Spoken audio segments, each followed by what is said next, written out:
I think one of the big problems is that with so many products today, there is inbuilt redundancy in them. So they're literally built to only last a few years before you have to replace it, whether that's everything from your iPhone to pieces of furniture.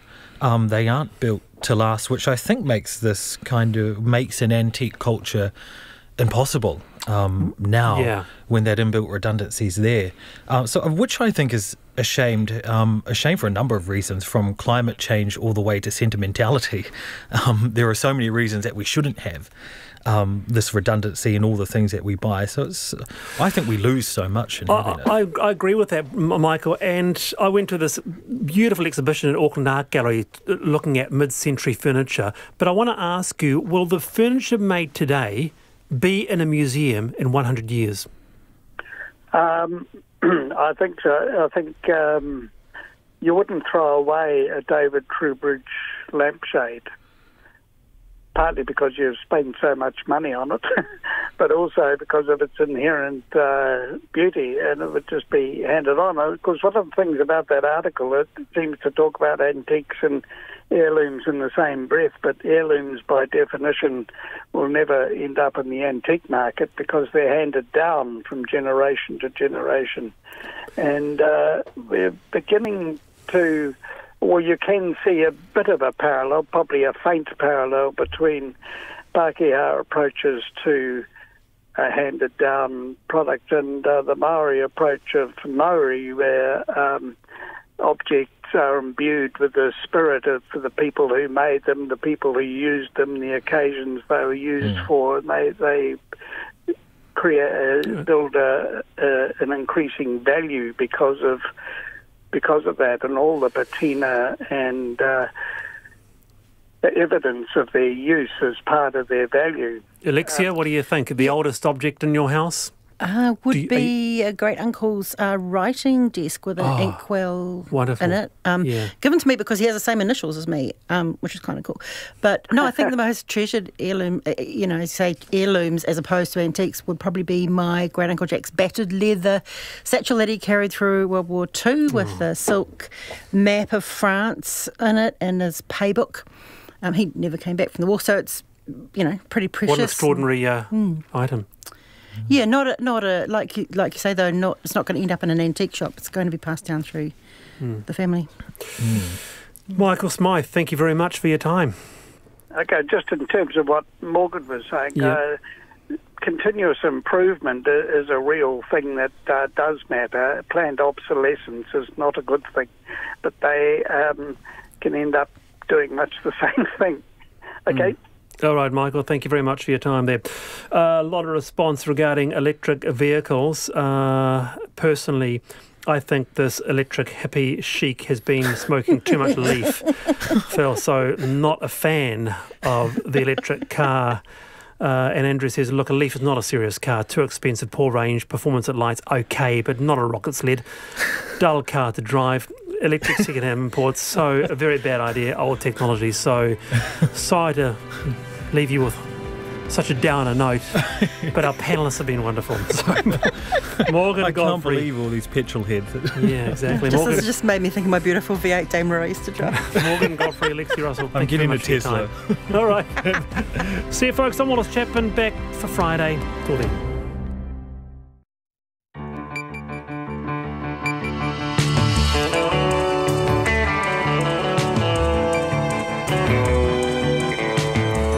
Whakarongo mai koe ki te reo irirangi o Aotearoa. This is Checkpoint on RNZ National. I'm Lisa Owen. E Haere Akine, the Christchurch mass murderer, will take his last breath in jail after being sentenced to life behind bars with no hope of parole. His crime's so wicked, not even that is enough, according to the judge. The shooting of a black man in the US benches the NBA in protest. The government injects big bucks into a COVID vaccine fund, but the exact amount is a secret. So how far off are Kiwi scientists in the race to find a vaccine? Air New Zealand plunges massively into the red with the $900 million government loan dropping into reach. And Pukekohe veggie growers reckon something's still rotten at Auckland's border checkpoints. Don't forget, you can watch us live on Facebook and Freeview Channel 50. RNZ News at 5. Kia ora ko Susana Leatao tēnei. Terrorist Brenton Tarrant will spend the rest of his life behind bars without the possibility of parole. Justice Cameron Mander this afternoon imposed the sentence, the harshest available to the court. Timothy Brown has more. It's the first time any judge has imposed the sentence since it became available in 2010. But Justice Mander told the terrorist if it wasn't appropriate in this case, when would it be appropriate? Tarrant murdered 51 worshippers at Al Noor Mosque and Linwood Islamic Centre on March the 15th last year. He also tried to kill dozens more. The terrorist was given the opportunity to speak in court, but declined. Standby counsel Pip Hall QC made a brief submission on his behalf, saying the 29-year-old did not oppose the lifetime sentence. From the High Court at Christchurch, Timothy Brown. The Imam of the Al Noor Mosque, Gamal Fuda, has delivered a message of love and unity outside court. We represent love, compassion, Muslim and non-Muslim, people of faith and no-faith. That is us, New Zealanders, and we are very proud that we are Muslims in New Zealand and will continue to serve this country. Gamal Fuda. A spokesperson for the widows from the Christchurch mosque shootings says New Zealand must ensure there is no repeat of such a hate crime targeting any religious or cultural group. I think it's a matter of absolute urgency that people look at this, at the fault lines of hate, and to see the damage that can do and has done. Tony Green. The Police Commissioner says some meaningful changes have happened already. New Zealand is a safer place for lots of things that have changed in the wake of this. The legislation to ban semi-automatic military-style weapons is an incredibly important thing. We will take some time to see the full benefits of that, but we're very pleased that occurred. Andrew Costa. The Prime Minister says today is not the day to discuss where the Christchurch terrorist should see out his sentence. The New Zealand First Leader Winston Peters is calling for Tarrant to be returned to Australia, where he was raised. Jacinda Ardern says the focus today should be on the victims and their families. The one thing I should say, though, is that there isn't currently a legal basis for it. So it would be a very complex undertaking. I think the thing, though, more than even just the legal basis for it, that I would be most interested in is the views of the family. I think they've rightly prioritised the sentencing, and so that's not a question I've asked them yet. Jacinda Ardern. In other news, a mother who helped her children flee an isolation facility in Hamilton to see their father's body has been jailed for 14 days. The 37-year-old woman and her 18-year-old daughter were sentenced in the Auckland District Court this afternoon. Annika Smith reports.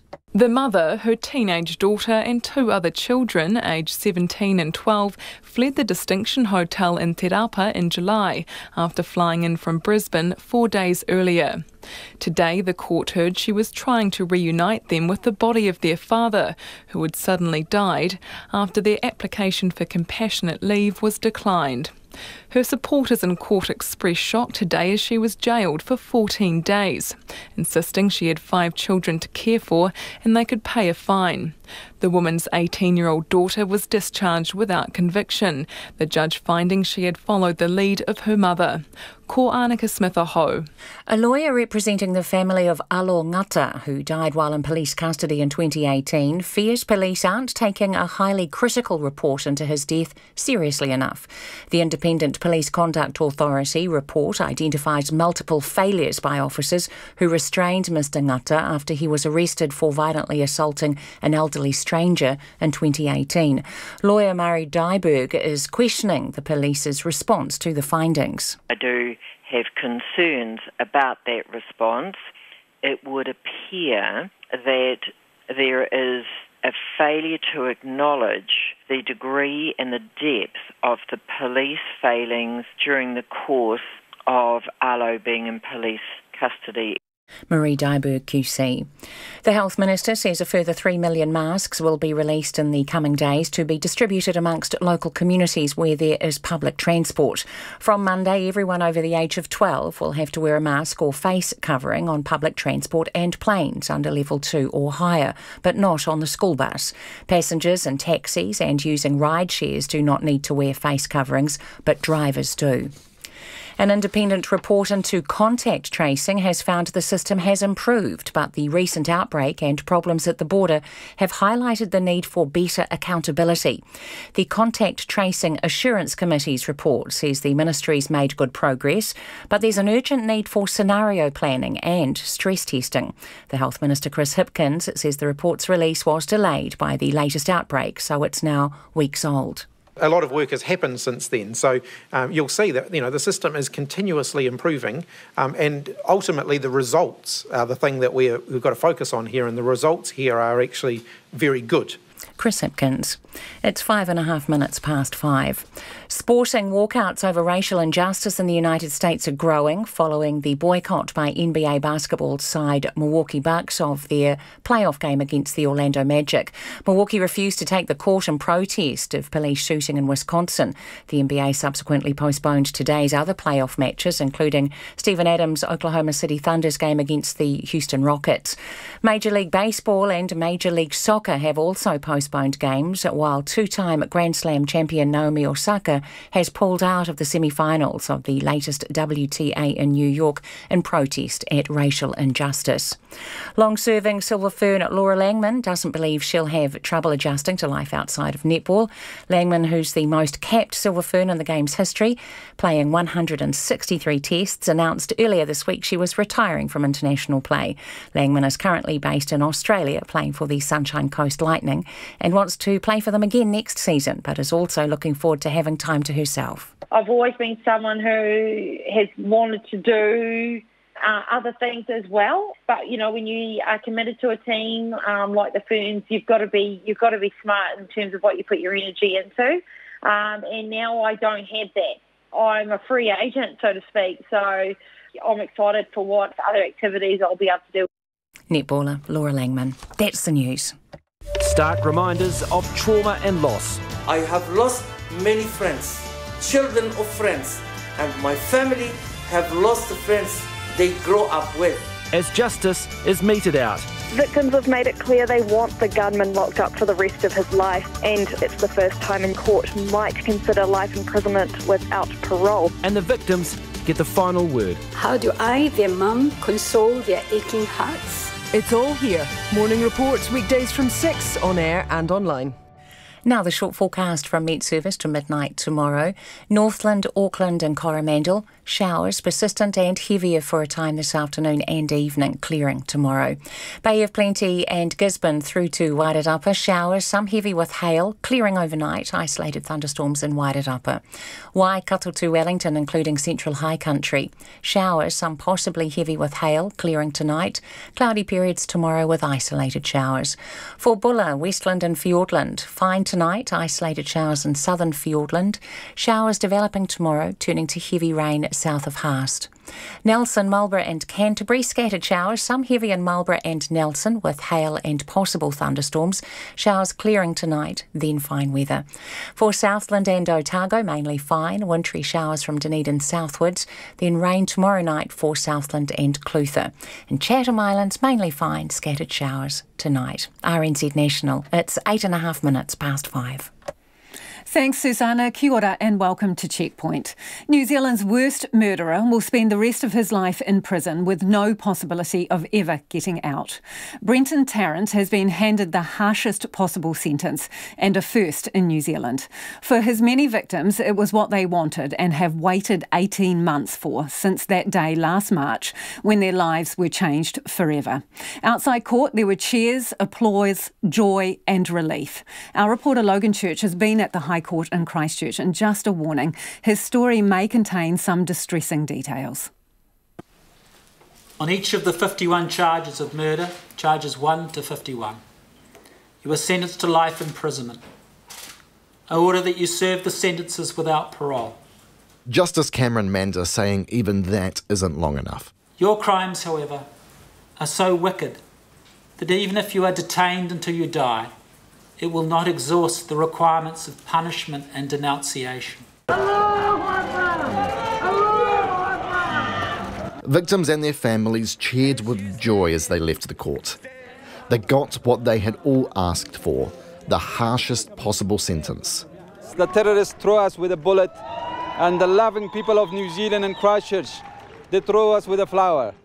Earlier, Crown Prosecutor Mark Zarifa argued the historic sentence would be justified.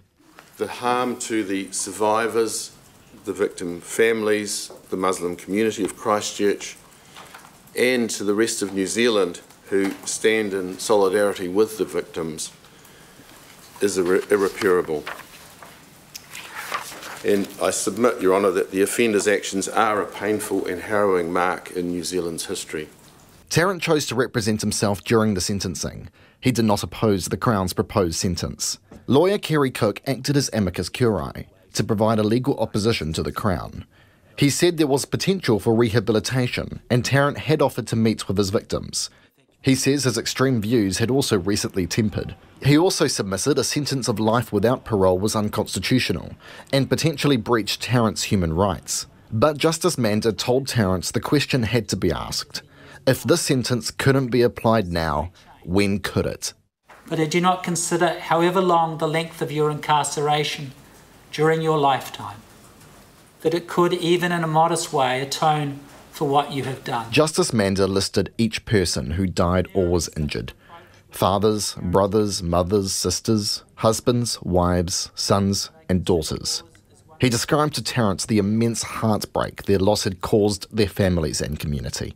You deliberately killed a 3-year-old infant by shooting him in the head as he clung to the leg of his father. The terror you inflicted in the last few minutes of that small child's life is but one instance of the pitiless cruelty that you exhibited throughout. Tarrant was told to stand as the sentence was handed down. It was met with silence from the court. Tarrant was impassive. Outside, crowds broke into song as victims of Tarrant's attacks emerged from the court. They shouted, cheered and hugged each other. For Tamela Tuchuju, who was shot 9 times at Al Noor Mosque, the sentencing was a long time coming. The killers had what he deserved, and he is going to jail without parole. And then he will give his last breaths in jail. But we will walk freely in the sunshine. Gamal Foda, the Imam of Al Noor Mosque, walked out of the court precinct with pride. And we are very proud that we are Muslims in New Zealand and will continue to serve this country. And no punishment again is going to bring our loved ones back.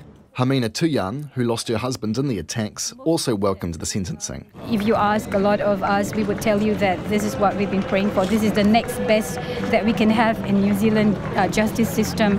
And so therefore, we're all just relieved, we're contented, and we just thank Allah for this. Yeah. While today's sentencing marks the end of this chapter of this awful story, it's not over. For many, their life is now defined by surgeries and therapy. For many here, life is still a daily struggle. The pain's still very raw. But perhaps today, a chance for at least a little closure. For Checkpoint, Logan Church. And if you were listening to that on radio, we will put Logan's story online on our Facebook page so you can see the video, and we'll have more on the sentencing after 6. Air New Zealand's Mayday, it could become a domestic operator only if it doesn't get another cash injection from the government. The airline today revealed a loss of $454 million for the year ended June, as it wrote down the value of its fleet, sacked staff and saw its revenue drop by $1 billion as borders closed. Air New Zealand's benefited significantly from a $330 million government fund to prop up international freight flights, but that contract is due to run out in November. And the airline is just days away from dipping into its $900 million government loan. Chief Executive Greg Foran says the result is, well, better than he expected. Today's numbers are about where we expected, actually slightly better than where we'd forecasted a little while back. We have said that the year that we're in at the moment, we do expect to see a loss based on the scenarios that we're modelling, and that sort of makes sense. You know, last year we sort of had 8 months where business was normal, and then 4 months where we effectively weren't doing too much flying during COVID. And of course we're going into a year this year where at this stage, you know, we had domestic going well in July, but that's come back a bit now from the 11th of August, so it's going to be a bit tougher this year. So you actually think it's going to be worse this next 12 months? We are very likely to incur, in terms of an underlying loss performance, a loss which is more than what we had this year, just based on the fact that we're going to have more months to deal with. How long can you sustain this? Well, one of the things that we've been working actively on is to get the rate of cash that we burn down, and you probably saw in some of the results, we've made some good progress there. So, we were burning 175 million a month. We've been able to get that down to 85 million a month. And we've forecasted that, we would expect that number to be between 65 million and 85 million per month going forward, providing we get domestic up and running and the freight operations continue, because cargo's been a good bonus for us. So, based on that, we can keep going for some time. We're in discussion. What's some time though, Greg? Because you're about to dip into this $900 million government loan facility. You're telling us that, you're days away? So do you mean a few days, a couple of weeks? No, we're reasonably close to having to use that. We've notified Treasury that we'll need to start drawing that down. But, that is a reasonably, large sum of money, and you can do the maths in terms of how much cash we burn, and you'll see how long we last. But, of course, not long, there are other discussions. Sorry to interrupt, but that's not long, isn't it? Because even though you have, as you say, cut down the money that you're churning through in any given month by a significant amount, if you just put one number into the other, the answer is not long before you burn up that 900 million. No, we can last a reasonable amount of time. So, we've got no issues through for this year. But of course, so what's reasonable? What you don't want to do, well, we have no issues for this financial year. We'll be able to operate the business. Is that how short term you're looking ahead, that you can get through the next financial year? No, as you're probably aware, we're having discussions with our majority shareholder, our partner, the government, in terms of what else we might do in terms of funding the business. And, one of those options is obviously equity, and those discussions are underway. No decisions yet on that, but clearly that's an option that we're looking at. So realistically, do you think that the government will need to have a bigger shareholding in Air New Zealand for it to stay afloat? Well, what the government have said, and it's in our release, is that they want to continue to be the majority shareholder. They're 52% at the moment. And as I've mentioned, we're in discussions with them, no decisions yet, and we'll just have to see where that plays out. What do you think that might look like, though? As I said, discussions, no decisions yet, and, it's not something that I can share further information on. Okay, understand that. Let's talk about the current restraints on you right now. So at the moment, Auckland's in level 3, we go to level 2 next week, all things being equal. What does social distancing mean for ticket prices?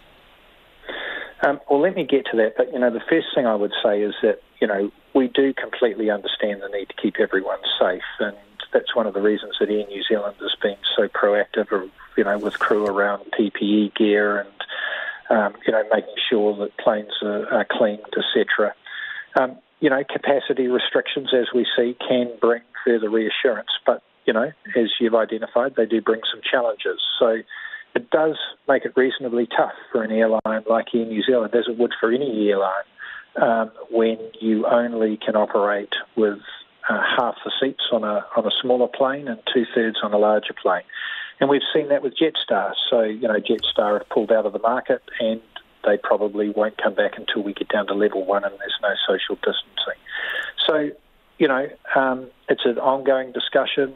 I'm hopeful that we're going to get ourselves down to level 1 and we'll be able to get back to operating as a normal airline reasonably soon. Could you put a figure on how it will affect tickets, though? Percentage? Will it send prices up 5%, 10%?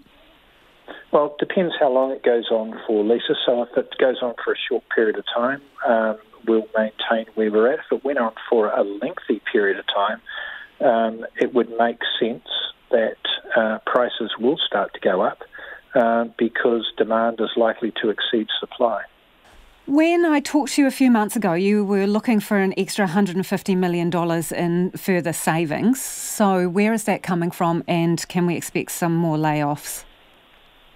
So that process is well underway, and we've been working really hard at pulling that together, and those savings have come right across the business again. Pilots have assisted us. Airport workers have assisted us, cabin crew have assisted us, engineering and maintenance, those in head office positions. And, do you mean by taking pay cuts? In some cases, pay cuts, in some cases, voluntary exits. In some cases, there may be some more redundancies. That is a last option. But we've made good progress on that, and most of it has been achieved through means other than redundancies. But you're saying that option is still on the table, so how many potentially more jobs could go? Not many. And by that I mean, in all likelihood, less than 100. Okay. You have been very clear about the fact that the government freight contract has helped you out significantly. I think that's due to run out in November, isn't it? So what happens then? Are you asking them to extend that? So yes, you're correct. It has been extended just literally last week through to November. It is one of the key reasons that we're still able to fly internationally. We do about 50 international flights a week, Lisa, but that is on the back of freight. It does allow us to also move passengers. So a lot of those flights might have something like 40 to 100 passengers on. So it's allowing some repatriation of New Zealanders back home. And it has assisted us in terms of our cash position because they are cash positive. In terms of what happens if that subsidy is not there, then we'll need to review exactly how we want to operate internationally. Would you still be an international airline if you lost that support through that freight contract? Because you're saying there that it's what makes it doable. That's correct. It would be quite difficult for us to fly internationally without that support. You would then just be a domestic airline if you don't get a continued freight contract? We'd have to have discussions with in this particular case, the government to see what we could do. It would certainly make it quite difficult for us to justify flying internationally, especially when, there are caps on how many people can come back into the country. So that would make it very difficult for us. Have you discussed that with your shareholding minister? We have been discussing that particularly with the Ministry of Transport and continue to have discussions on that. So do they realise how precarious that international situation is for you right now? They do, Lisa. So, and have they given you any undertaking? At this point, it's been extended through to November and we continue to have discussions. Are you confident that you'll get more assistance? All I can say is the discussions continue and we'll just have to see where they play out. Does that make you nervous? I would rather know for sure that we could continue to operate internationally with that cargo assistance. At this stage, we know where we're at through to November. We'll have to see what happens after that. And that's Air New Zealand's Chief Executive Greg Foran. It is almost 24 minutes past 5. You're with Checkpoint on RNZ National. We're keen for your feedback. Let us know what you think of Air New Zealand's fortunes, or actually lack of them. If they need an extra cash injection or more support from the government, well, do you back that? Greg Foran there saying they would have to look at whether they just become a domestic airline potentially without those freight contracts from the government. You can text us on 2101, tweet us at Checkpoint RNZ, or send us an email, checkpoint@rnz.co.nz. After being tasered, pepper sprayed and heavily restrained, Alo Ngata was left face down in a police cell with an incorrectly fitted spit hood covering his face.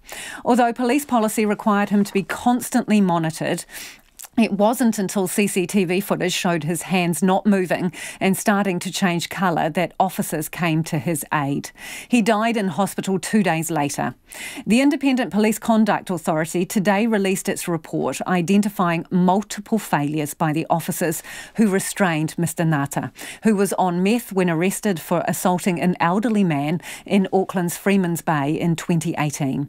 Matthew Tunison reports. Mr Ngata's arrest was difficult and highly physical, and the IPCA found the use of tasers and pepper spray justified. However, once in the custody unit, officers failed to assess his well-being and interpreted his incoherent attempts to talk as a sign of breathing. IPCA chairperson Judge Colin Doherty concluded it more likely that this was actually a sign of reduced consciousness. They didn't monitor him as they should have.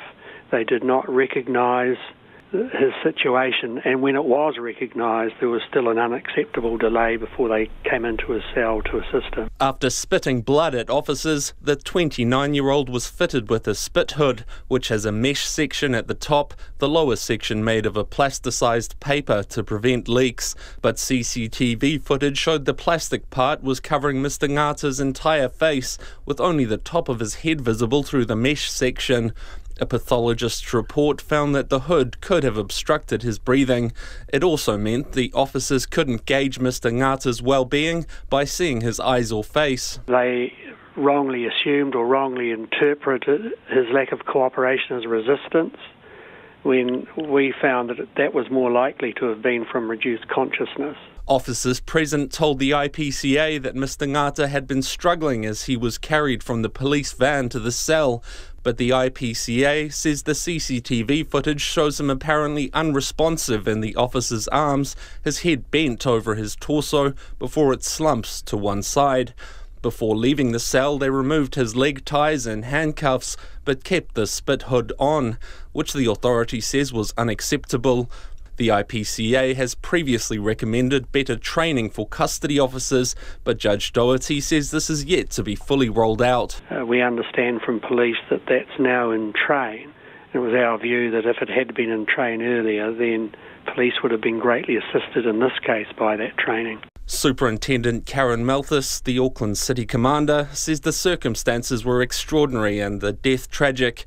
Her words have been voiced. Police acknowledge the IPCA's concern about the role of the custody in this situation and accept that the supervisor should have focused attention on elements such as the spit hood and constant monitoring.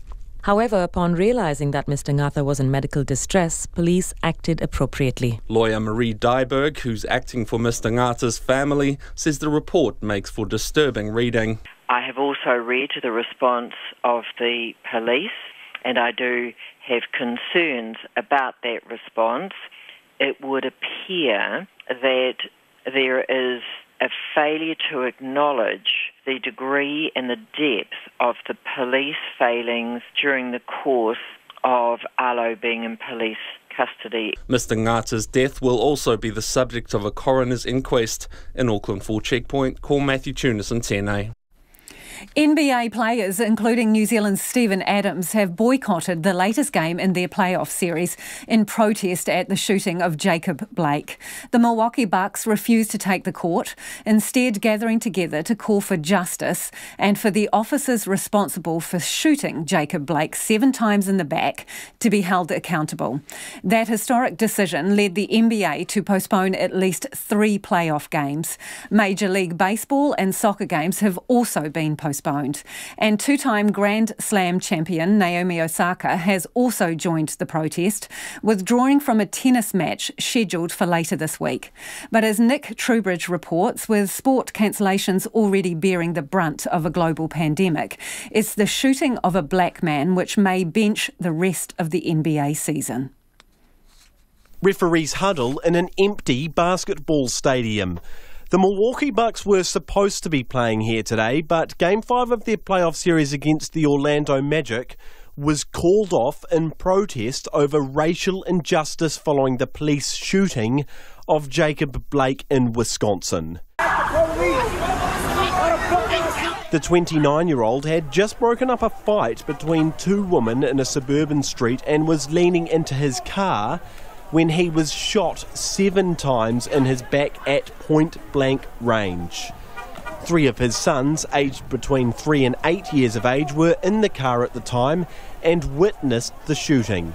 Surrounded by their teammates, Milwaukee Bucks players Sterling Brown and George Hill made a public call for justice and for the police officers responsible to be held to account. Despite the overwhelming plea for change, there has been no action, so our focus today cannot be on basketball. The decision by Milwaukee led the NBA to postpone all 3 playoff games today, including the LA Lakers match against the Portland Trail Blazers and the Houston Rockets match against Steven Adams' Oklahoma City Thunder. Milwaukee point guard George Hill said his team was calling for police brutality and accountability to be addressed. When we take the court and represent Milwaukee and Wisconsin, we are expected to play at a high level, give maximum effort, and hold each other accountable. We hold ourselves to that standard, and in this moment, we are demanding the same from lawmakers and law enforcement. We are calling for justice for Jacob Blake and demand the officers be held accountable. NBA superstar LeBron James tweeted a message saying, "F this man, we demand change, sick of it." Players from the defending NBA champion Toronto Raptors had said a boycott of their series opener against the Boston Celtics this week is also on the cards. Raptors guard Fred VanVleet said many options are on the table. We had a meeting this morning, a number of things are being discussed, so I'll keep that between our team, but we're dealing with it in real time, and I think it affects everybody differently, and it's pretty fresh on my mind, and I'm sitting in front of a camera, so I'm just speaking as I'm going. But, there's a lot of different things being discussed. Guard Norman Powell said taking a knee hadn't been enough. And taking a knee for the anthem, that's not getting the job done. It's starting to get washed out. I feel like Black Lives Matter is just another thing in conversation now. The shooting has led to several protests, some turning violent, in the lakefront town between Milwaukee and Chicago. Veteran head coach of the Los Angeles Clippers, Doc Rivers, son of a police officer who served for 30 years, fought back tears. We've been hung, we've been shot, and all you do is keep hearing about fear.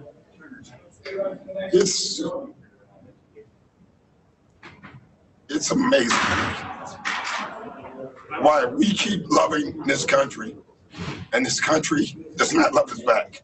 Blake's shooting in Wisconsin comes just 3 months after George Floyd's death in police custody in Minneapolis sparked nationwide protests against police brutality and racism. Jacob Blake remains in hospital in intensive care. He is likely to be permanently paralysed from the waist down. An investigation is underway, including into whether Blake had a knife in his car. 3 officers involved in the shooting have been stood down. For Checkpoint, Nick Trubridge.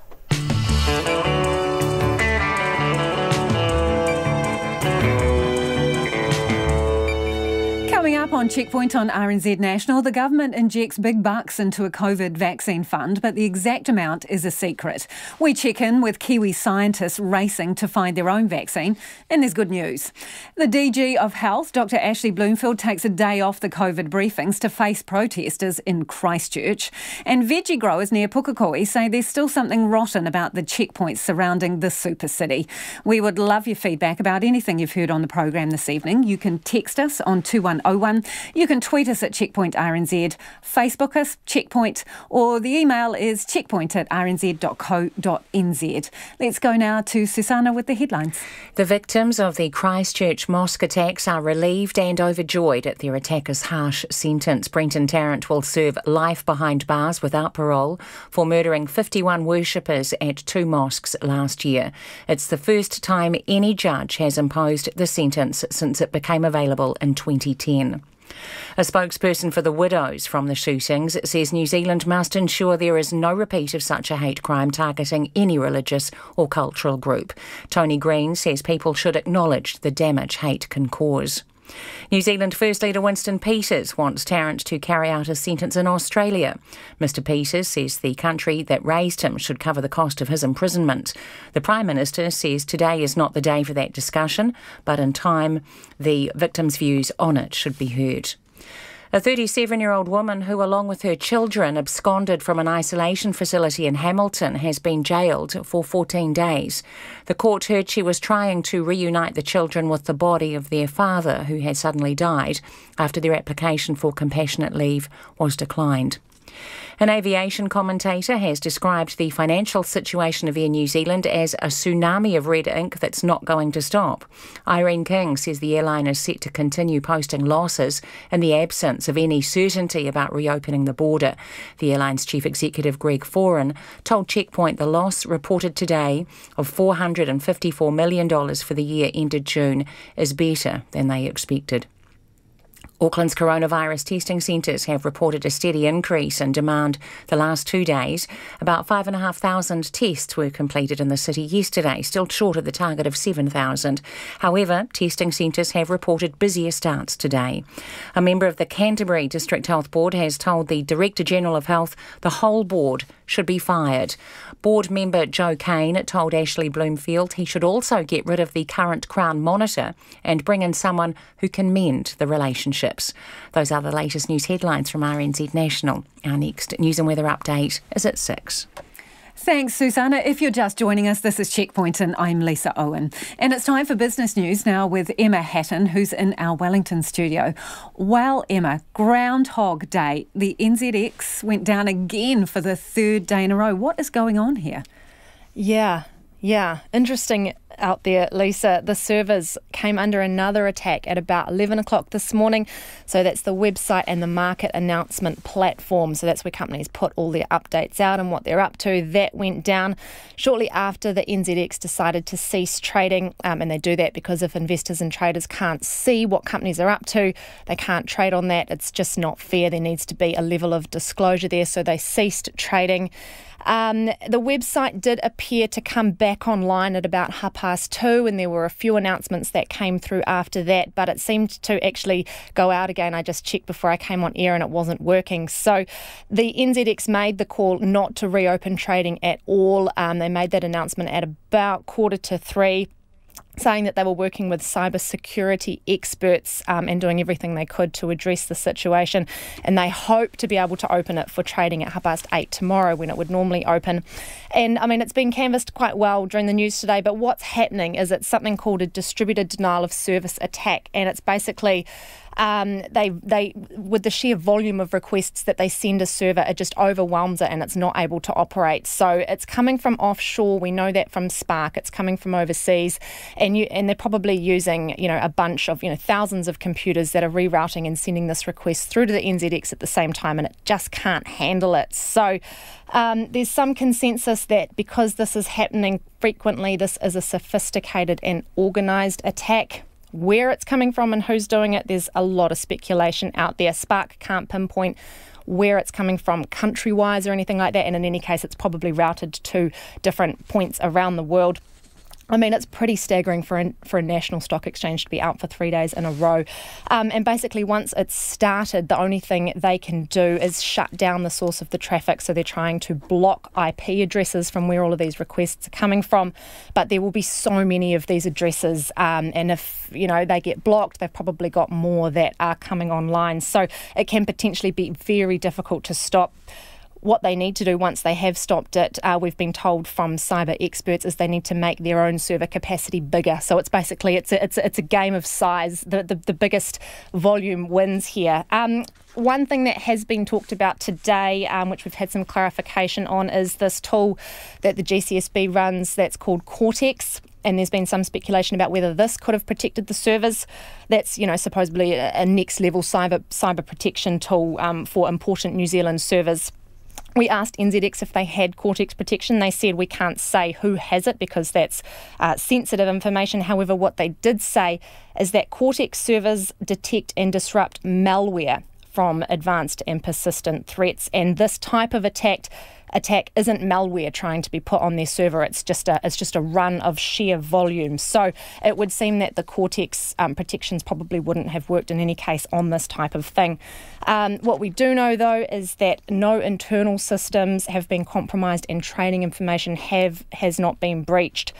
But that's all we know for now as far as the actual technicality of it all. So I've talked to a few traders today as well. There's an immense amount of frustration out there for them and for investors. People have a lot of money tied up in here and it's just locked in these exchanges. They can't get it out. It's supposedly liquid assets and they want to move it around and they're used to moving around frequently during the day and they cannot. There's new information coming through from overseas all the time and they just, and that may be impacting what they would normally be doing and the sorts of trades they'd be making, but they just can't budget. So it is starting to become more serious here. Millions of dollars worth of trades that can't go on. Emma, NZX seems to have been relatively quiet in all of this, and there has been speculation about motivation that it's a high value target and kudos to whoever is behind it.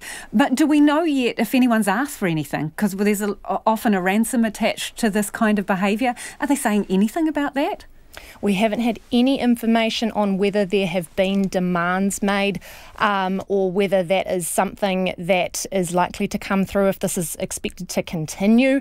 Like you say, there is a lot of speculation about who is responsible for this. There was some commentary on earlier in the day that it could be sort of ethics-based groups opposed to capitalism and things like that. There's no indication at this stage that any ransom has been requested, and in any case, that's probably something that is being held quite tight for now. Like you say, nobody from the NZX has fronted for an interview on what is happening behind the scenes. We've had a sort of very quick, concise updates on what is happening with trading open, trading closed, things like that. So we do hope, we have been asking for an interview with the head of the NZX to try and get some more information about what is going on, when we can expect things to improve, and if they don't know when, make that available as well. What we don't know is just as important as what they can tell us. So, it's really interesting, and it's something that we will be staying on top of. So, Emma, does that mean no market figures today?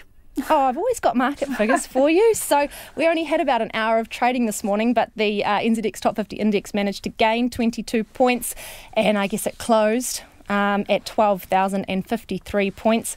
New Zealand dollar trading at 66.2 US cents, 91.5 Australian and 50.1 British pence. Thank you, Emma. That's Emma Hatton joining us with business news there and the goings-on at the NZX.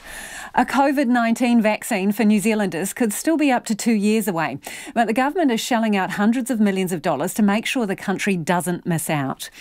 The exact amount of funding, which will come out of the $50 billion COVID-19 war chest, is being kept secret to ensure New Zealanders get the best deal possible. It will go towards helping New Zealand join and further develop global partnerships, as well as boosting science efforts and manufacturing capacity in this country. Here's our political editor, Jane Patterson. With these purple pieces that are the spikes, and this is called coronavirus because when you look at this under an electron microscope, these all look like a crown around a small particle. So this is why this is the name. This cartoon shows... A science lesson for the Prime Minister was part of the deal today at the Malligan Institute in Wellington, as Jacinda Ardern announced a significant pot of money to help New Zealand secure a future vaccine. New Zealanders should rest assured that we are focused on safety, we're focused on effectiveness and access as well as cost. Ms Ardern's been talking to international leaders in Germany, Canada and in particular Australia, which last week announced a deal guaranteeing access to a vaccine being developed by Oxford University. New Zealand's also committed to making sure its Pacific neighbours benefit from any work being done now. Research, Science and Innovation Minister Megan Woods says being able to manufacture at scale is a key part of the plan. We couldn't just manufacture enough for the team of 5 million if we were going to secure international licensing agreements to manufacture. We needed to be able to manufacture at internationally competitive commercial volumes. So that is, depending on the vaccine, BioCell will be able to manufacture up to 100 million doses. Nationals leader Judith Collins says New Zealand has to be in the game. You have to do what you have to do when it comes to a vaccine. I'm sure there are also people working here as well, but it is important that if at all possible that New Zealanders are not the last people to get a vaccine. We may be one of the most remote and isolated countries in the world, but we shouldn't be the last people to get a vaccine, because I will certainly be signing up to get one if I meet whatever criteria they put in place. Scientists are still learning about the virus, says Professor Graham LaGrosse, Director of the Institute, which is crucial to creating an effective vaccine. The brutal truth is that we don't know a lot about this virus and how to make an effective vaccine against it. It's a relatively simple virus, but we actually have to learn in a time frame which is just really not, is unprecedented. He says a vaccine could be up to 2 years away. We must be patient. We must believe in what we're trying to do here. We must believe in the financial instruments which have been put in place to try and really work with the world and work with ourselves to give us it'll be as fast as possible. Based on what researchers are seeing now, Associate Professor James Usher from the Vaccine Alliance says the prospect of the virus mutating is not an overriding concern. Unlike some other viruses such as influenza, this virus has genetic mechanisms that do reduce the amount of mutation. We will just need to wait and see whether vaccines require updating. At the moment, there's no evidence of mutations that show escape from the current vaccines. The money comes from the COVID Response and Recovery Fund, from funding set aside earlier in the year, not from the $14 billion put aside for a future response. From Parliament for Checkpoint, Jane Patterson. With this People who refuse to wear a mask or face covering on public transport from Monday could be fined up to $1,000. However, despite 6 new cases of COVID-19 in the community today and another at the border, the government has no plans to extend Auckland's lockdown past the weekend. Ruth Hill reports. There are now 118 cases of COVID-19 linked to the Auckland outbreak, with 6 new cases today and more expected in the next 10 days. It's been confirmed that 8 cases associated with the Mount Roskill Evangelical Fellowship Church are infected with the same strain as the main cluster, but health authorities have yet to find a link between the two.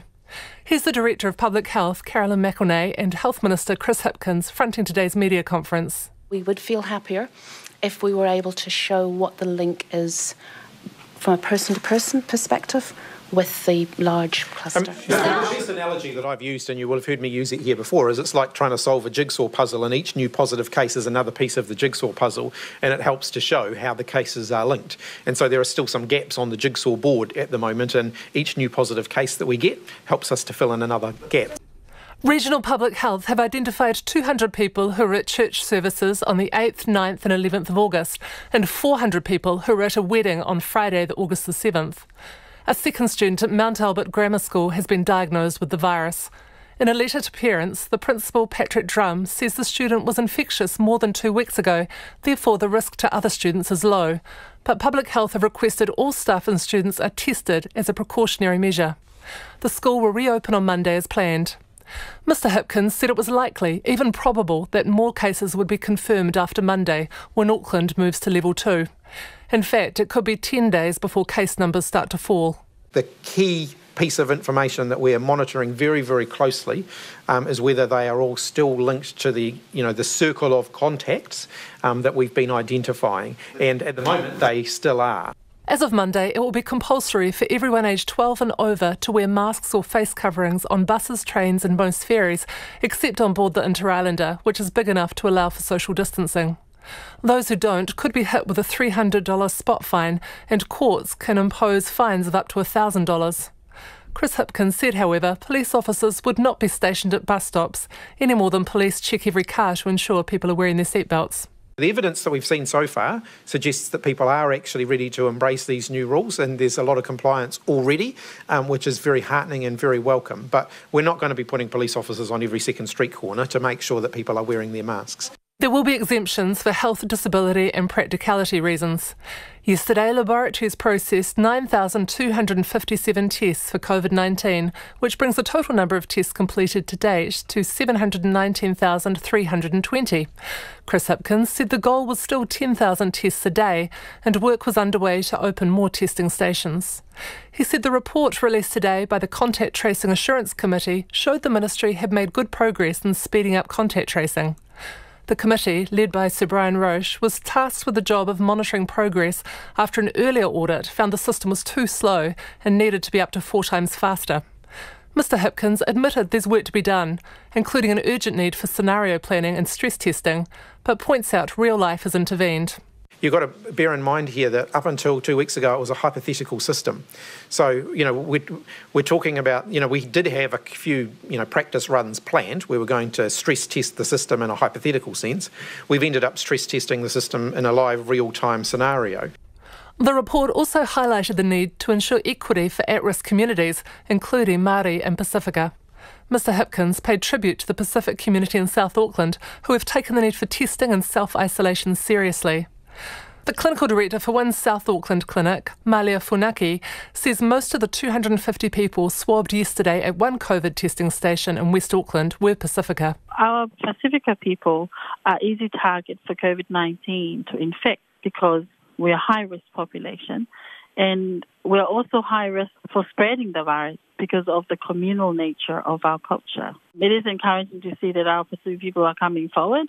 Of the 7 new cases confirmed today, one is a woman in her 20s who arrived from Turkey on August 22nd via London and Hong Kong. 10 people are in hospital, 2 of them in intensive care. 15 people are now considered to have recovered from COVID-19, which brings the number of active cases in New Zealand to 126, of which 11 are imported. For Checkpoint, Ruth Hill. It's 10 to 6 and I'm Lisa Owen and you're with Checkpoint on RNZ National. Let us know what you think about compulsory masks. $300 spot fines if you don't wear them.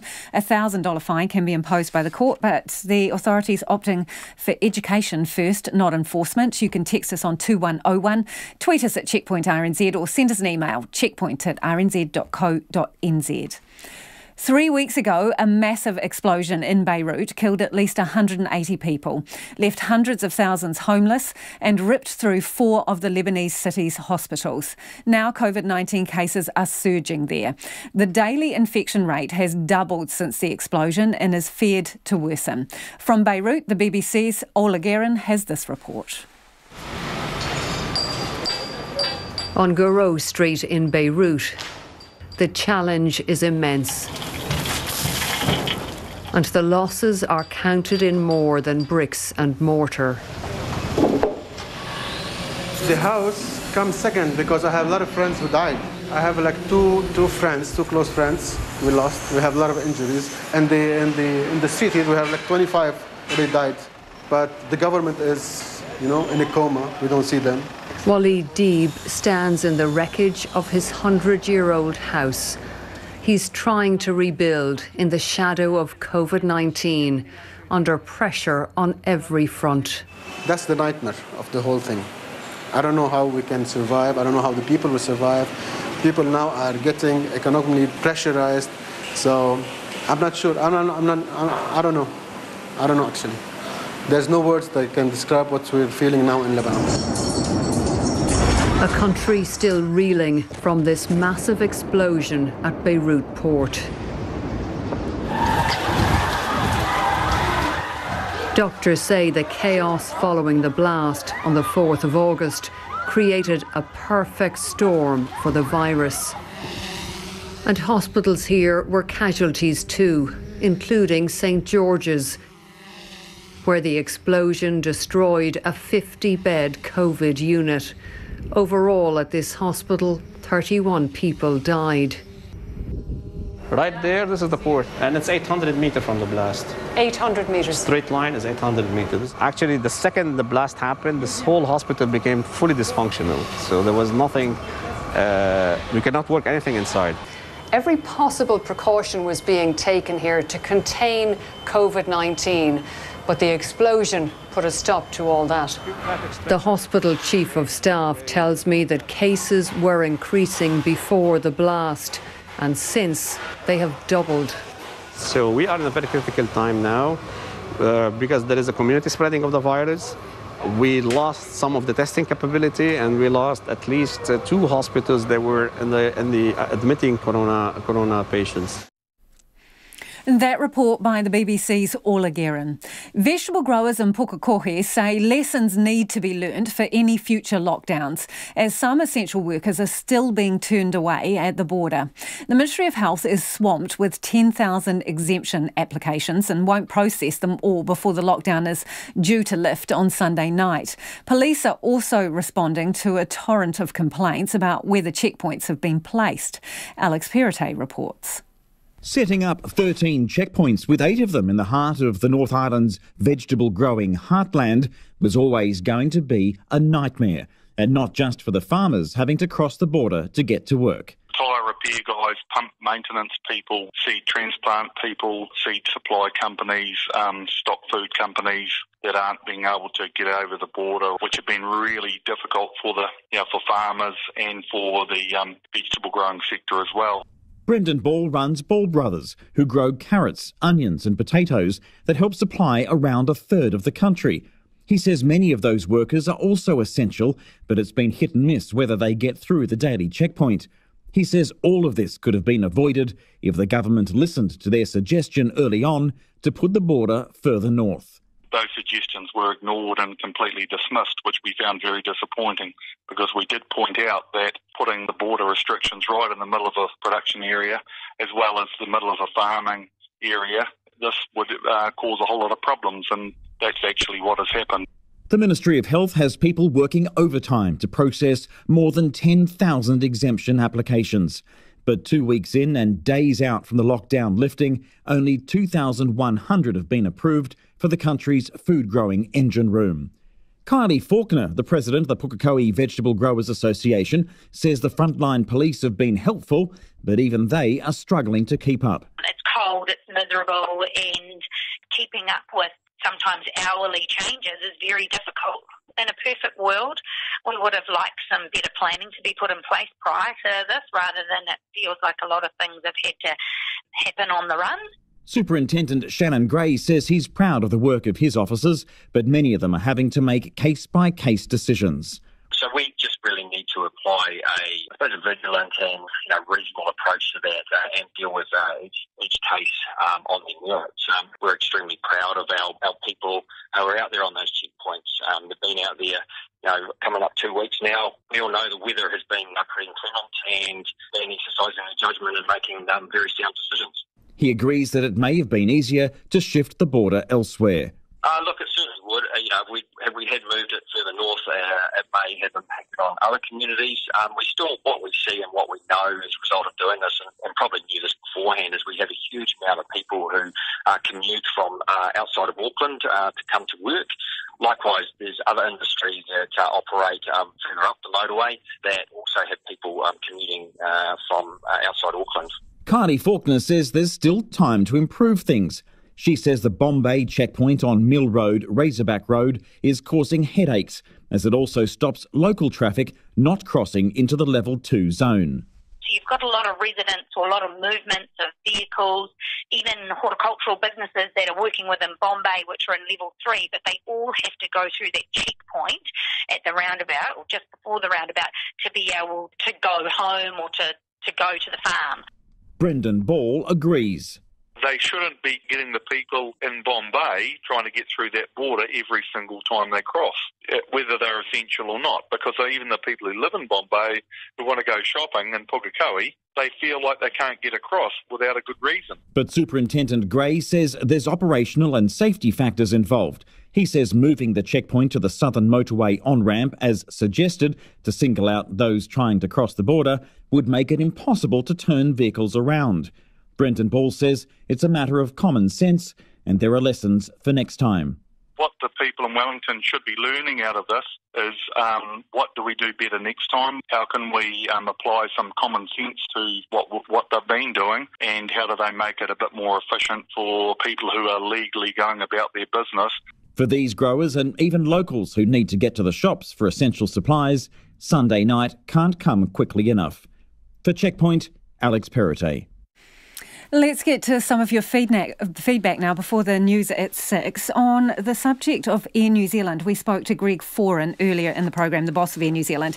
He says when the freight contract runs out, which is subsidised by the government, that runs out in November, they'll have to start asking some questions about whether they continue to fly internationally if they don't get any more help. Now, a few of you have got in touch about this. Julian says the New Zealand government ought to buy Air New Zealand instead of subsidising it. Another listener says, Lisa, it's better that the government help out Air New Zealand than Team New Zealand. Someone else not as keen. They say Air New Zealand's motto, capitalise the profits and socialise the losses. How many more times will taxpayer bailouts be needed?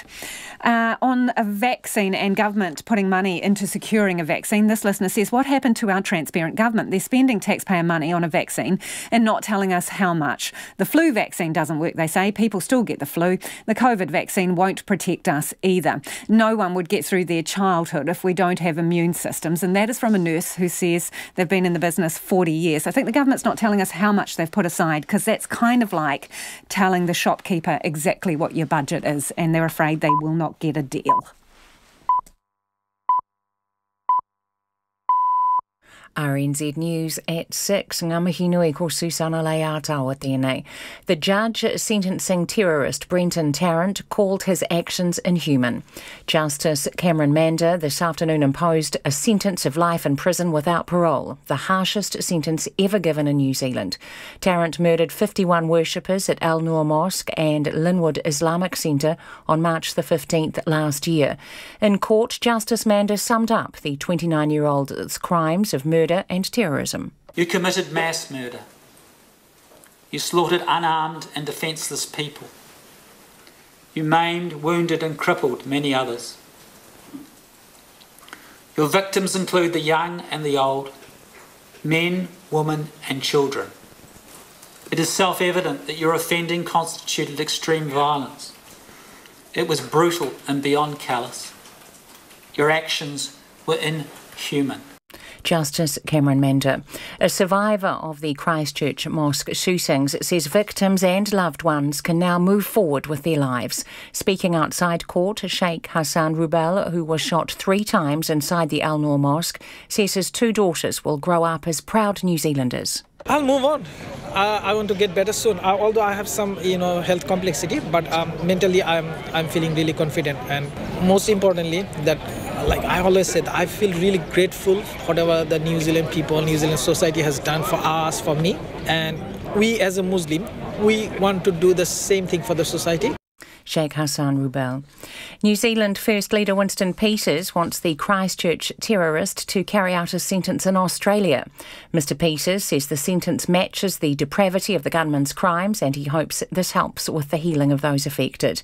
He says Tarrant should be returned to the country that raised him to see out the sentence. I don't think the New Zealand taxpayers, after all this misery, should go ahead and be mugged and brutalised a second time, year upon year, at enormous cost.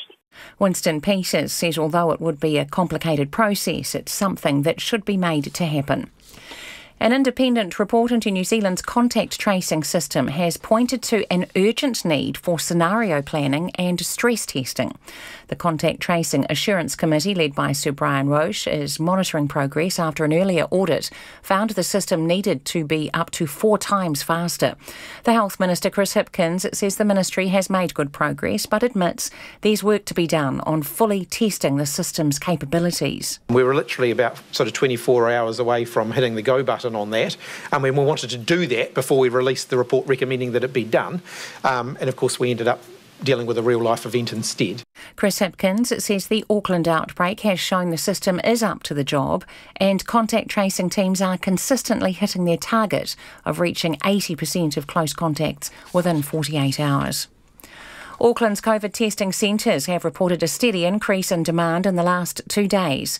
About 5,500 tests were recorded yesterday, short of the target of 7,000. Jordan Bond reports. Testing centres are busier today, estimating 80% of yesterday's total swabs had been taken by 1 o'clock. Auckland's DHBs say about 60% of swabs were taken at community testing centres and the other 40 at primary care clinics. The government wants 7,000 tests a day in Auckland over a week to tighten the screws on the outbreak. All students and staff at Mount Albert Grammar School are asked to be swabbed after a second student tested positive, having attended school while infectious 2 weeks ago. This is Jordan Bond.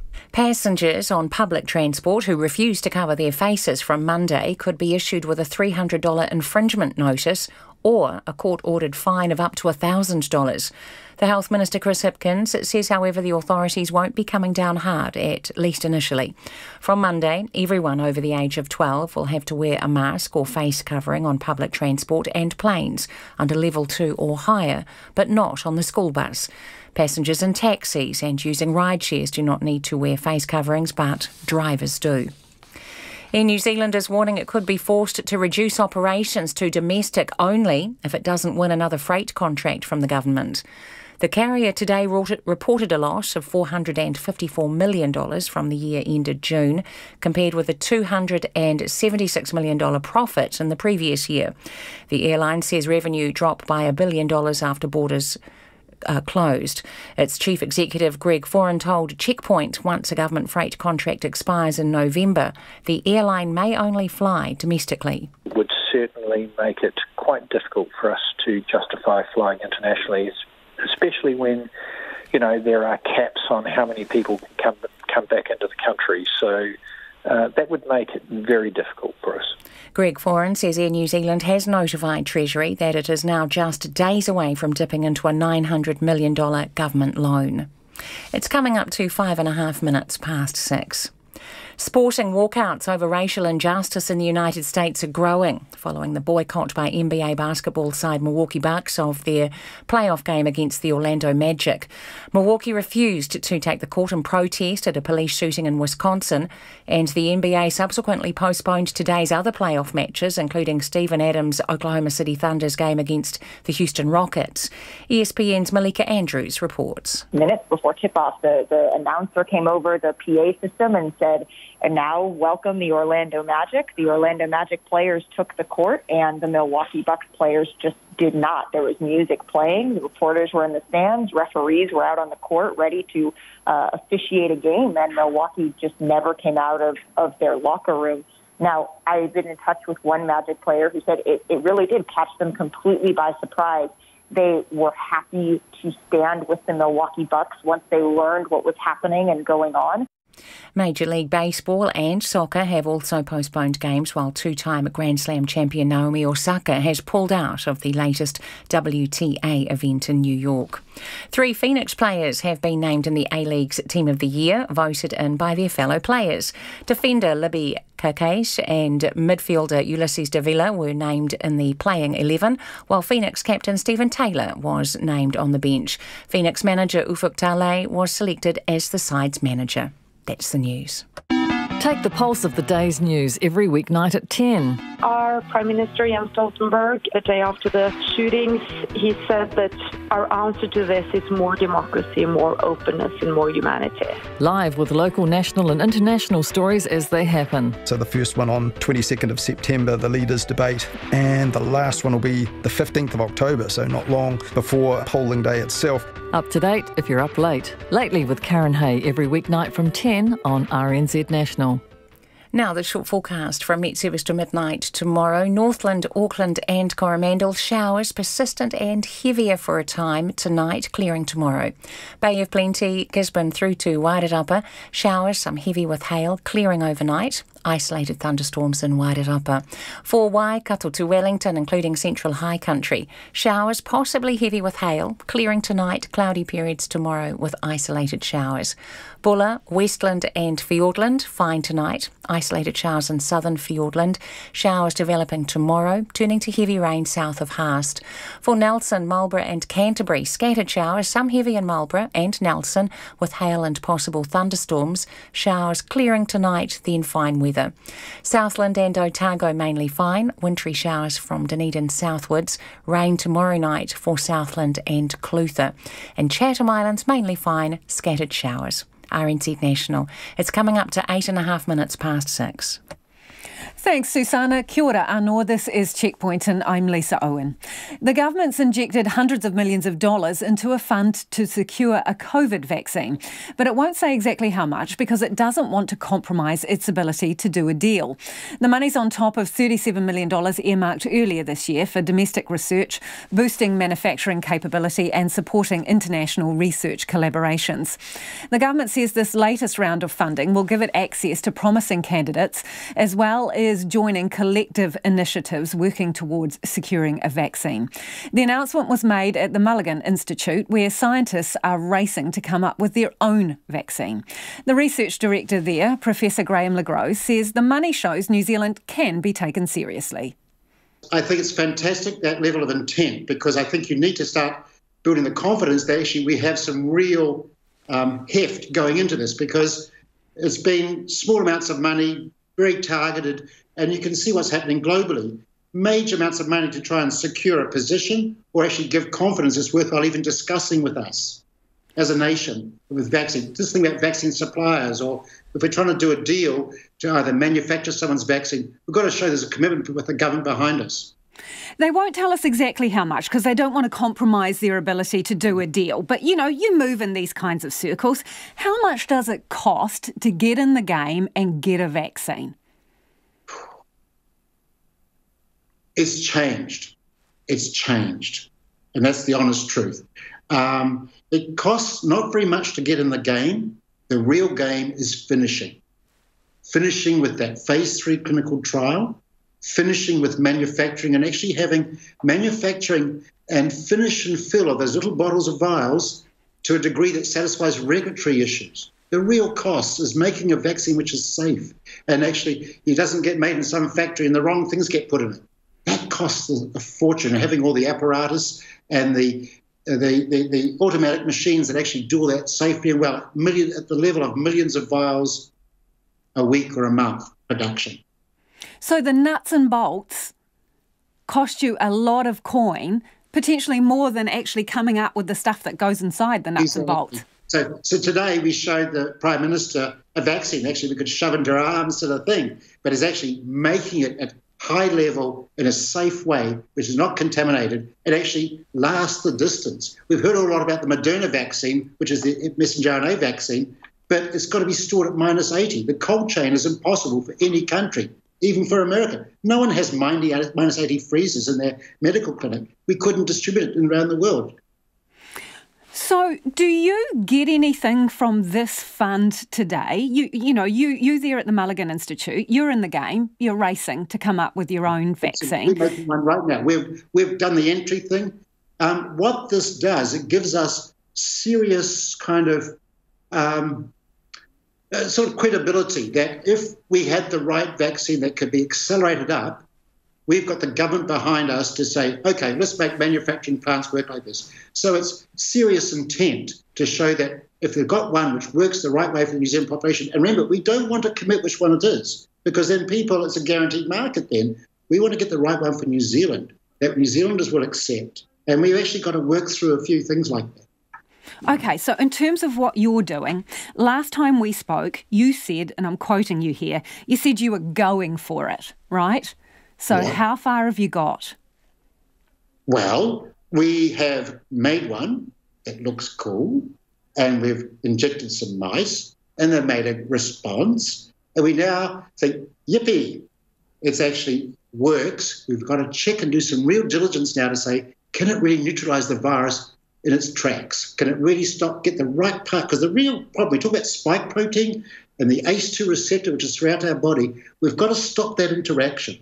You can make a lot of antibodies to the virus components. We've got to actually stop that ability of the virus to infect the cells of our body. We've got to do that testing. Once I know that, then I say, hey, we've got a good vaccine. OK, so you've put it into some mice and, in lay people's terms, in terms that I can understand, how did it go? What did you see? Good response. Good response. So cured the mice? No, we do that at the end of the year. I'm sorry to sound so slow, but we've got to actually get the safety so we can actually challenge the mice with the real virus at the end of the year. So when you say good response, by your definition, what's a good response? What made it a good response? Well, there's markers of a good response. We've got a lot of experience about how our body responds. It's a standard old virus. And so we can actually measure the antibody titer. So we're all going to learn as a nation. You know, we're going to have Immunology 101. It's the titer of antibody, the concentration of this very protective protein made in our blood by the cells of the immune system, and how high a level and how good a quality it is. Use the word quality. We say high affinity. That will determine how good a response it is, how good it is at protecting against disease. And there's two things we've got to start learning. There's disease, which actually stops the thing from really affecting all our cells, but also, can it stop infection? Can it stop the virus so it no longer spreads to our neighbours? And at the moment, the vaccines we're talking about, the Modernas, even the Oxford, they'll stop disease in the trials that's been done, but they won't stop the spread of the virus to other people. So your grandma or your granddad. So there's a lot of challenges here. These first vaccines will do a job, but to a certain level. They'll protect our healthcare workers. They can protect you if you want to go overseas, perhaps. But actually stopping the virus spreading around the community to all who are vulnerable, we may need a second type of vaccine, which is what we're trying to build now here in New Zealand. Professor, are you a runner? Not anymore. Okay. But if this were a race, let's say it's a marathon, how far through are you? That's a tough one. I know. Because... No, actually, I suppose we're about a quarter of the way through. But in some ways, in the next few months, we're going to learn so much knowledge that actually we'll know exactly what to do. That's why I think it's a tough one. It's not a very linear thing where we're halfway through a long journey. There's a few bits of information and knowledge about the virus, about the capacity, how producing, what type of virus can do. And there's a few results we're really hanging on for with the phase 3 clinical trials that are now underway. We just need to find a bit more what really stops the virus dead. And when we've got that, then things will really go fast because we know how to target resources. Because that's interesting, because last time we spoke, the other thing you said to me is go later. You said go later than everybody else. Yeah, because I want to have no more, and get to the finish sooner. Yeah, so you're sticking with that plan? I'm sticking with that plan. And where are your confidence levels at right now? Well, I've been losing confidence because things are getting around the world less communicative. There's been a lot more with the drug companies being involved. There's a lot more shutdown around IP. There's less sharing of some of the information. But in general, we're seeing still there. I'm gaining confidence in that the virus is looking stable. It's not like a flu virus. It doesn't shift and shape shifts for the immune system. So we make a good vaccine. It'll last for a while for the people. So there's some really good things emerging. It seems as though we can target the right protein. And there's another really good thing is we're not causing ill effects. There was a big fear when we last spoke. One of the big fears going around was what will happen to people who are vaccinated and then they get infected? Will they have their lungs cough up? Will they actually die from other bad adverse reactions? We're not seeing that at the moment. And maybe that only occurs in certain subpopulations of our community, but at the moment it's looking a lot better as far as those adverse reactions. So you have referenced that Oxford trial there, and, well, they're sort of talking about Christmas. Yeah. Yeah? No?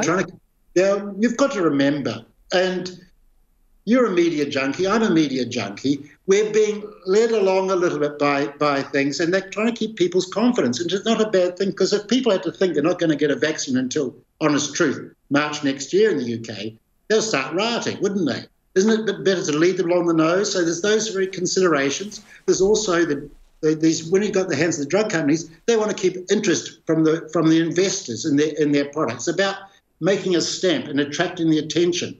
It's very much an environment where the loud, noisy ones attract all the attention and all the money. I don't approve of that necessarily, but there's some good, quiet ones also, just getting on with business. And if we know they can do the right vaccine, we'll choose them. You don't have to choose the noise. Making sense there? Yeah. So if you're about quarter of a way through this and it's not a linear journey, God, I hate to say this to you, but I have to know, when do you reckon you can deliver? I put my hand on heart today and said end of next year. And people go, ooh. But other people in our team said, oh, Graham, we can do better than that. So we have a differing opinion. I'd say between 18 months and 2 years, there'll be vaccines starting to be available here in New Zealand. The pressure will be on. We'll have to have. There's no choice, actually. There's no choice because try to imagine 2023 with no vaccine. You'll be rioting, won't you? It's a pleasure to talk to you. Thank you so much for taking time out. Just before we go, because I'm talking to you on Skype, please tell me that's not the formula for your vaccine on the whiteboard behind you there in the picture. No. Well, that's absolutely wrong. We're trying to avoid these ones, make those ones, and it all gets into the blood and wipes everything away. That's it. Boom. And that was Professor Graham Le Gros. The Director General of Health swapped Wellington for Christchurch today, where he was greeted by hundreds of protesters ahead of his meeting with the beleaguered Canterbury DHB. Rachel Graham has more. Around 300 protesters, many of them CDHB staff, met the Director General of Health, Ashley Bloomfield, when he arrived at the CDHB offices this morning. Dr Bloomfield briefly stopped to speak to the crowd, thanking them for their professionalism in recent months and years. I'm interested in constructive and collective action. I can see collective action here today, so that's inspiring, and we'll keep the conversation going. Kia ora koutou. The meeting with the board lasted around an hour, and Dr Bloomfield will now report back to the Minister of Health. One of the board members at the meeting, Joe Kane, says Dr Bloomfield spoke briefly and then said he wanted to hear from them. She says most of the other board members told Dr Bloomfield that they were confident they could progress the current annual plan. However, she had different advice. What he needed to do was to get rid of the board, get rid of the Crown Monitor, and then put somebody who could start what is effectively a grieving process and mend the relationships and the partnerships, and let's get on and get the CDHB back doing what it does best. She says the 3-year delay in completing the new Hagley building and the ongoing effects of the earthquakes are causing ongoing issues. Dr Sandy Richardson, the chair of the College of Emergency Nurses for the Nurses Organisation, was one of those at the protest this morning. This is the second protest in recent weeks, and she says the numbers are growing. It was amazing to see how many people actually came out and were present, and it was a good mix. At the first protest, it was predominantly nursing staff with a mix of other health professionals. And I think at the second meeting there was a much wider representation, both members of the public, wide numbers of very varied health professionals. And people were there and they were passionate and they were wanting to make a difference. Dr Richardson says staff are worried about the suggestion that there could be a $13 million cut in nursing costs. She says nurses are often the first target for staffing cuts, which is a complete failure to comprehend how vital nurses are and the role they play. The National Secretary of the PSA, Kerry Davies, says the problems with the board are causing a huge amount of anxiety for staff members. She's hoping the Ministry of Health will step in and remove the financial pressures on the CDHB. It's also important to note that a lot of the debt that they're talking about arose post the earthquake and involved the rebuilding of the hospital. And so it's not really taken into account the unique circumstances that that area has had to deal with. A spokesperson for the Canterbury District Health Board said the board would not be making any statements about private meetings. In Christchurch for Checkpoint, Rachel Graham. The unrest in the US state of Wisconsin has worsened after 2 people were shot dead during protests sparked by the police shooting of black man Jacob Blake earlier this week. CNN's Sarah Sidner reports. Desperate cries for a medic. And rapid-fire gunshots are heard in new video obtained by CNN. Witnesses say this man with the long gun shot directly at protesters in Kenosha, Wisconsin Tuesday. Hey, he just shot them! 2 people have been killed and 1 injured in 2 separate shootings. Last night, unfortunately, a 26-year-old Silver Lake resident and a 36-year-old Kenosha resident lost their lives to this senseless violence. Now, police in nearby Antioch, Illinois say they have arrested a 17-year-old suspect in the shooting. His name, Kyle Rittenhouse. Police, though, have not confirmed whether it's the same person seen in videos. The guy with the gun strapped to his chest, seen walking past multiple police vehicles with his hands up, but he's not apprehended at the time. In situations that are high stress, you have such an incredible tunnel vision. So, again, I'm not making an excuse. I'm just telling you from personal experience what could have done that. Witness C.J. Halliburton talked to the man with the long gun. Describe to me what you saw this man with the gun. It just looked like a terrified young man with a very large gun. I mean, the gun looked big for me to carry, and I'm not a small person. And he looked young, and his eyes were like dinner plates. You know, you could tell he was terrified. He adds the young man was one of many armed civilians out during the protest that night. There was no respective collective uniform at all. There's individuals that were holding guns, and they were being clear that they were there to protect businesses. A county supervisor says there is an unwelcome armed militia from outside Kenosha at the protest overnight. Well, there was apparently a citizens brigade that decided that they wanted to rally up the American patriots, if you want to call them, and come armed to Kenosha to protect our city. We didn't ask them to come here. We finished the program tonight with the voices of those whose lives have been changed forever because of the events of March 15 last year. There were nearly 100 victim impact statements delivered in court in Christchurch over the last few days. Survivors and family members who spoke courageously about their pain and loss, and in some cases, hope. I met this guy not on 15th of March. I met him 2 weeks before 15th of March. He came to visit the mosque, and he was beside me, and I was looking at his eyes, and he never looked at me. He was wearing white shirt with the black strip. He was inside the mosque 2 weeks before the attack. God says in the Quran, whoever kills one innocent soul, it is as if he has killed the entire mankind. My father, the apple of our eyes, Abdel Fattah Qasim, hear the name. And you killed 51. I wonder if he was in pain, if he was frightened, and what his final thoughts were. When the shooting started, I thought it was firecrackers. I hid in a storeroom of the women's prayers room with the other women. I lay flat on the floor, wedged under a stack of chairs, with my hands covering my head. And I wish more than anything in the world that I could have been there to hold his hand and tell him that it would all be okay. But I couldn't do that. As the shooting sounds increased in intensity, as though it was getting nearer to the room, I repeatedly told the women to pray quietly, as I feared the gunman may hear and find us in the storeroom. I stayed in that position until the police came in and let us out from the building. I saw dead bodies on the path outside the mosque. I never would have ever imagined that the country in which my parents immigrated to for safety and for a successful future for their children would result in this. He is a loner, a big fat loser, a coward and a pathetic human being. This didn't have to happen. I want you to know you have not broken our society. You made us even more visible as a Muslim community. Your father was a garbage man, and you became trash of society.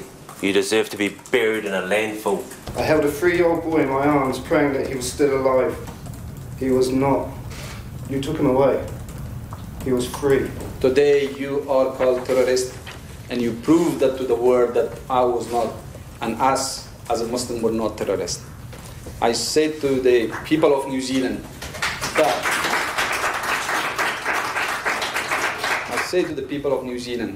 that terrorists do not have religion, race, and color. Please, I want you to give this man the highest punishment if you can. I want you not to let this man see the sun. Never, ever. This tragedy has brought the world together. There was no ethnicity, race, or creed. We stood as one family. You killed 51. They left behind 34 spouses, 92 children, and more than 100 siblings who now have to endure the life sentence of being without their loved ones. I tried to help my friend to pull her back, and as I touched her, the defendant shot at her again and me. You choose to perform a despicable and cowardly act. My son now leaves this temporary world as a martyr. Brothers and sisters in Islam, this monster had no right to take my son from me. Brothers and sisters in humanity, I was desperately hoping that he was alive. Brothers and sisters in New Zealand, I have a life sentence now and will forever feel my loss. We are broken-hearted. I want you to know the dread I felt in my gut. But we are not broken. To the families of the victims, your loved ones did not die in vain. Their blood has watered the seeds of hope.